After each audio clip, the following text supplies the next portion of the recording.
Hey Pinners, welcome back to our channel. Today we're tackling a question I hear a lot. How to turn off those notification sounds in the Pinterest app. If you're ready for a quieter Pinterest experience, you've come to the right place. Let's get started. First, open your Pinterest app on your device and make sure you're signed into your account.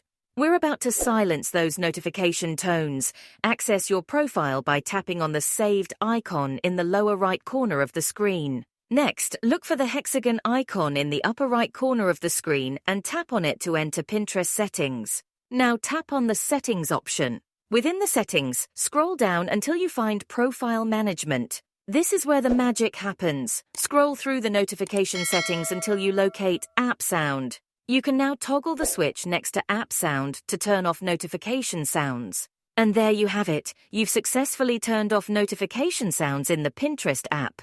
Enjoy a more peaceful Pinterest experience. If this guide helped you, don't forget to give it a thumbs up and subscribe to our channel for more useful Pinterest tips.